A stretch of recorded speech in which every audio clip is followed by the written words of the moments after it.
Shalom, eu sou o Rubens e bem-vindos ao canal Talmud Torá. Esta semana nós veremos a Parashat Emor. E essa Parashá nós encontramos o total de 63 mitzvot.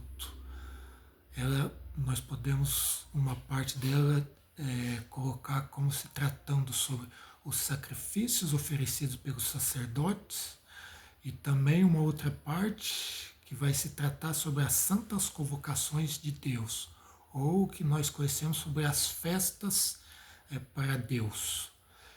E aqui nessa paraxá nós vamos nos deter num versículo que se encontra entre essas duas partes. E o versículo vai dizer que o nome santo de Deus não é para ser profanado, e que este nome santo de Deus será santificado no meio do povo. Este versículo ele tem dois preceitos. O primeiro da profanação, que é a proibição da profanação, e o segundo que é positivo, que é para a santificação do nome de Deus, do santo nome de Deus. Nossos sábios vão ensinar que, dentre todas as faltas, a única que não tem reparo algum enquanto o ser humano estiver em vida é este da profanação do nome de Deus. Apenas a morte será capaz de apagar ou expiar essa falta cometida. Por quê? Porque é contra o nome santo de Deus. O nome santo, o nome inefável de Deus, o nome que não é pronunciável. Por que isso? Lá no livro do profeta Ezequiel, lá no capítulo 36, ele vai estar dizendo das faltas que o povo comete e todos veem o que o povo comete. Aqui ele vai citar 3 transgressões que são das mais terríveis da Torá de Moisés.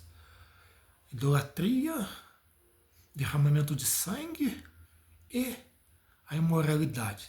3 transgressões essas que nós já vimos aqui lá no momento da construção do bezerro fundido de metais. Por que isso? Porque o povo comete essas 3 faltas e todos veem o que o povo comete. Todos os gentios observando vão dizer: olha, o povo de Deus cometendo isso, olha, o povo de Deus cometendo essas transgressões horripilantes contra Deus, como será isso possível? Essas são umas das transgressões que acarretam na profanação do nome santo de Deus. Por quê? Porque todos são profanações terríveis e todo o povo vê, não é algo cometido do íntimo do ser humano, mas é algo que se torna público, transgressões que se tornam públicas. Por isso, Ezequiel ele vem advertindo o povo em relação a isso.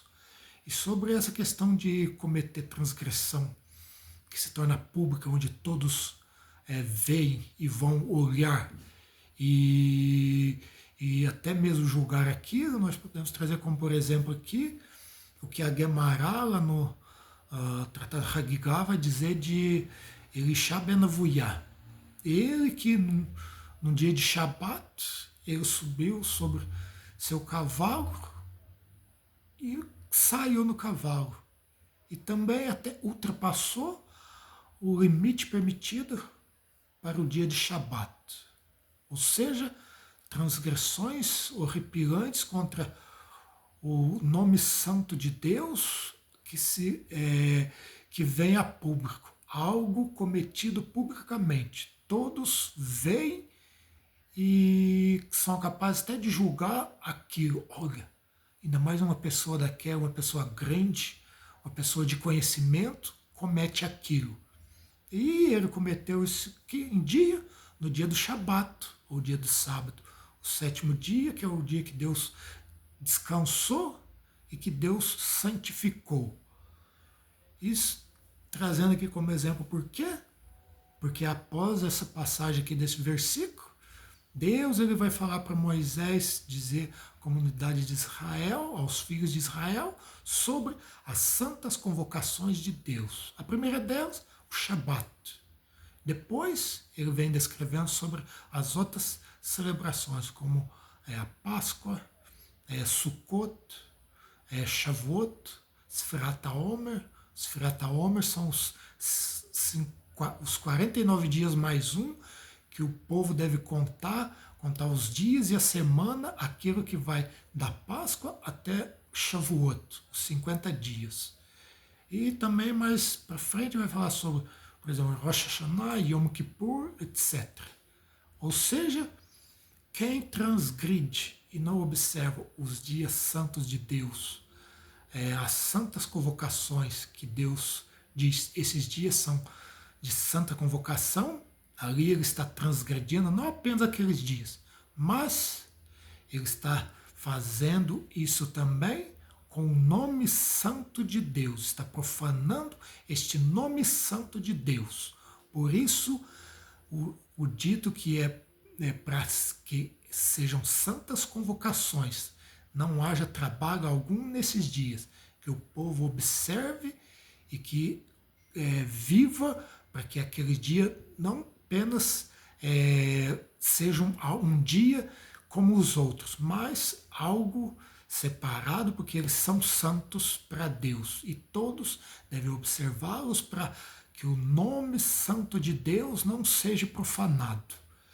E com isso, a outra parte do versículo vai dizer que não profanando o nome santo de Deus, e que este mesmo nome santo de Deus seja santificado no meio do povo dos filhos de Israel. E também, observando isso, todas as nações e todos os povos observam que aquilo é algo que o povo está observando, e o santo nome de Deus está sendo santificado por aqueles que observam os preceitos de Deus. E Rashi, sobre essa questão de nome santo de Deus seja santificado no meio do povo, ele vai ensinar que para santificar o nome santo de Deus no meio do povo, eu devo até mesmo entregar a minha vida e não esperar nada em troca, que um milagre ocorra e ela seja salva. Por quê? Porque se eu não aceitar isso, eu estarei profanando o nome santo de Deus. E como que nós vemos isso?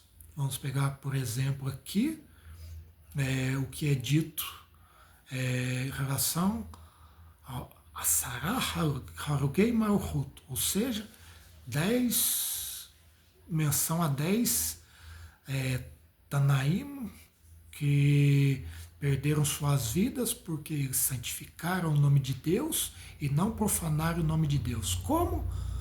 A partir de que o templo e Jerusalém foram destruídos, houve-se o decreto entre os romanos para que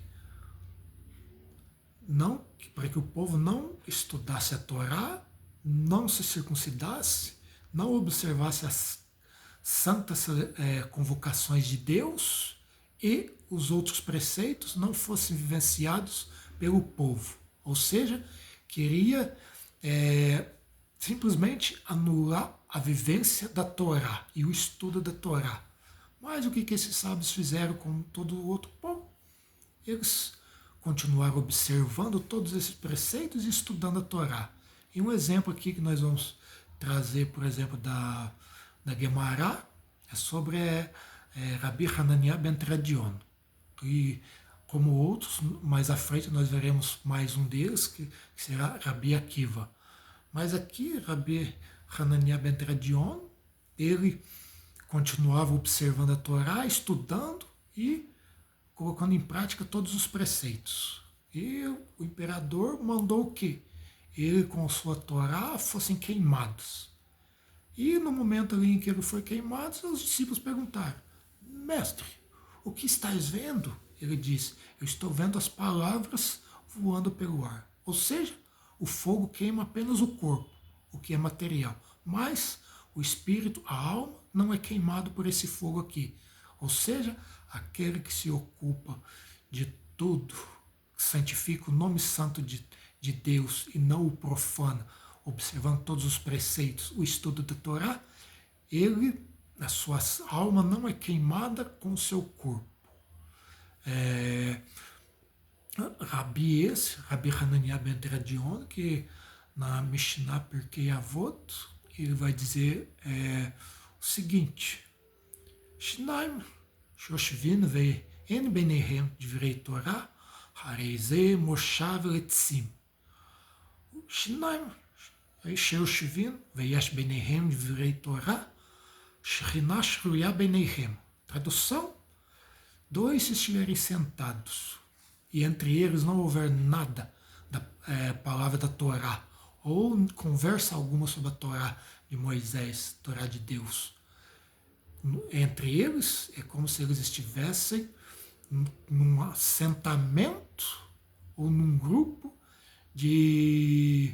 daqueles que só falam palhaçada, não falam nada sobre a palavra de Deus, como aqueles os zombadores, conhecidos como os zombadores, apenas que zombam. E, por outro lado, dois que estiverem reunidos, e entre eles houver a palavra da Torá, no meio deles eles conversarem sobre as palavras de Deus, as palavras da Torá, a Shekhinah, ou a presença de Deus, repousará ou pousará sobre eles. E isso daqui ele está fazendo referência e uma meditação a uma passagem do Salmo. O Salmo esse que nós vamos encerrar aqui nosso encontro, rezando da mesma forma que ele. O Salmo que diz o seguinte: Ashrei Haish Asher Oharar Batzat Reshaim Uvader Hataim Lo Amad Uvmoshav Letzim Lo Yashav. Ou seja, bendito ou bem-aventurado é o homem que não caminha no caminho dos maus, não se assenta junto com esses zombadores, não vai junto com estes que o afastam da palavra de Deus. Mas bem-aventurados são aqueles que se dedicam à vivência da palavra e ao estudo da palavra de Deus. Quero agradecer a todos, desejar uma ótima semana a todos. Shalom, Leitraot.